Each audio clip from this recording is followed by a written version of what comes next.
खुलुमबाय गिबि गिबियावनो नोंथांमोन बयखौबो आंनि YouTube चेनेल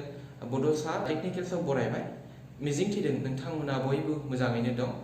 गसाइनि अननायाव आंबो मोजाङैनो दङ थ' लोगोफोर दिनै आङो YouTubeनि थाखाय मोनसे एट्राक्टिभ थाम्बनेल माबोरै बानायो बेनि सोमोन्दै आङो दिनै बे भिडिअ'आव बुंगोन जुदि नोंथांमोना आंनि चेनेलखौ साबस्क्राइब खालामाखैब्ला साबस्क्राइब खालामदो थ' लोगोफोर थुद' भिडिअ'खौ जागायदिनि स' YouTube भिडिअ'नि थाखाय मोनसे प्रफेसनेल एट्राक्टिभ थाम्बनेल बानायनो थाखाय नोंथांनो मोनसे फट' एडिटर एप्सनि गोनांथि जायो आङो पिक्सेल लेब होननाय एप्सखौ इउज खालामो जायखौ नोंथांमोना गुगोल प्ले स्ट'राव मोनगोन स' आङो प्ले स्ट'राव फैबाय प्ले स्ट'राव थांनानै नोंथांमोना पिक्सेल लेब होननानै सार्च खालामब्लानो मोनगोन पिक्सेल लेब आङो आवगायनो डाउनल'ड खालामनानै दोनखादों ओंखायनो आङो डाइरेक्ट अपेन खालामखानोसै एप्सखौ दा पिक्सेल लेब एप्सआव फैनानै आखिथिं गोजौ कर्नाराव प्लास सिम्बलाव क्लिक खालामनानै गेलेरिनिफ्राय फ्रम गेलेरियाव थांना बेनिफ्राय मोनसे PNG खौ सेलेक्ट खालामना लानोसै एबा स्टिकार भिडिअनि जोबथियाव आङो PNG नि सोमोन्दै नोंथांमोननो बुंगोन स' आङो सेलेक्ट खालामना लाबाय दानिया बेखौ रिसाइज खालामनोसै आङो खिन्थानो बावगारलांबाय आगदाथिं राइट साइडआव गोजौ कर्नाराव मोनथाम डटआव सेरनानै इमेज साइजआव थांनानै कास्टमाव क्लिक खालामनानै YouTube थाम्बनेल बेयाव क्लिक खालामनानै अके खालामना होबाय दानिया बियो YouTubeनि थाम्बनेलनि साइज जाबाय बेखौ फार्स्टआवबो खालामना लानो हायो नोंथांमोना स' आङो बेखौ रिसाइज खालामबाय इमेज बे PNG खौ साइडआव दोनबाय बेखौ बेनिफ्राय आङो नैबे टेक्स्टआव लिरनोसै बेयाव YouTube आरोबाव गुबुन मोनसे टेक्स्ट लिरनो थाखाय प्लासआव क्लिक खालामबाय बेनिफ्राय टेक्स्टआव क्लिक खालामबाय बेयाव YouTube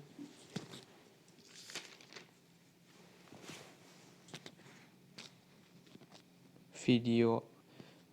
आव video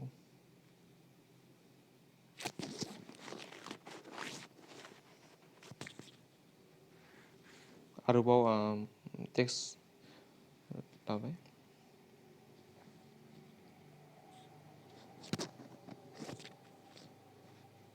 thumbnail teach you thumbnail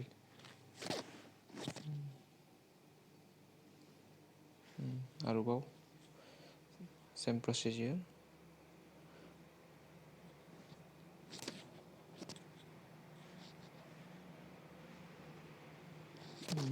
माबोरै लागायगोन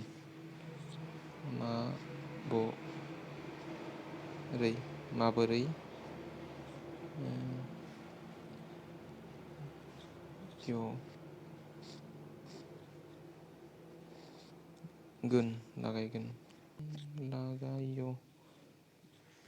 लागायगोन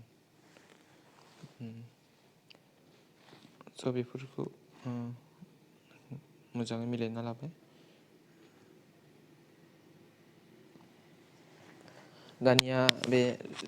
लेटारफोरखौ एसे स्टाइलिश खालामनोसै बेनि थाखाय गाहायथिं बटमाव सेकेन्डआव केपिटेल A आव क्लिक खालामबाय बेनिफ्राय फन्टआव क्लिक खालामबाय क्लिक खालामनानै बेयाव बहुत मोजां स्टाइलिश लेटार दङ बेनि गेजेरावनो एमारान्थ बोल्ड बेखौ मोजां नुदों बेखौ सेलेक्ट खालामबाय आङो अके गासैयावबो बे मोनसेखौ लानोसै एमारान्थ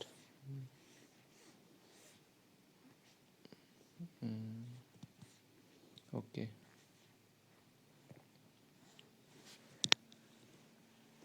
दा बेनिफ्राय लेटारफोरखौ कालार होनोसै गोजौआव बेखौ होनसै रेडखौ आरो नेक्स्ट येलो आरो बेयाव ग्रीनखौ होनसै डार्क ग्रीन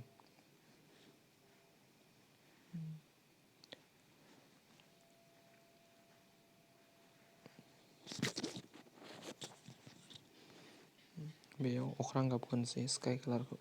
अके थ' कालार सेलेक्ट खालामनाया जाबाय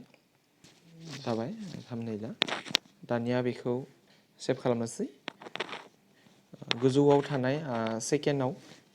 लेफ्ट साइडनि गोजौआव क्लिक खालामबाय बेनिफ्राय सेभ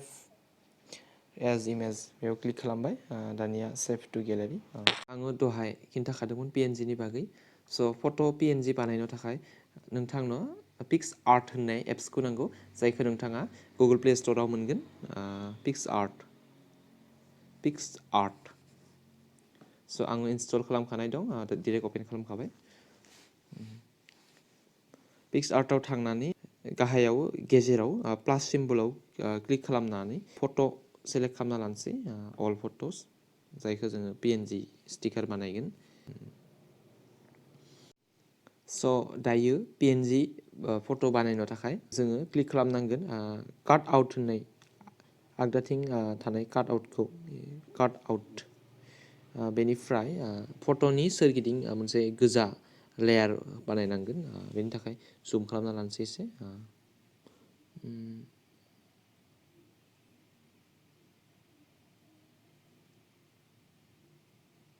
स' फट'नि सोरगिदिं खालामनोसै स' आं एसे हाखा दावरायै खालामबाय नोंथांमोना मोजाङै खालामनो हागोन स' जाबाय बियो बेनिफ्राय आरोबाव आगदाथिं थानाय गोजौथिं राइट एर'खौ क्लिक खालामबाय बेनिफ्राय नायनोसै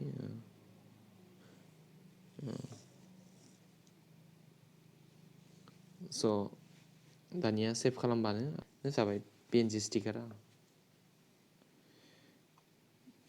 थ' नोंथांमोना आंनि भिडिअखौ नायनानै मोजां मोनदोंब्ला भिडिअखौ लाइक खालाम आरो माबाफोर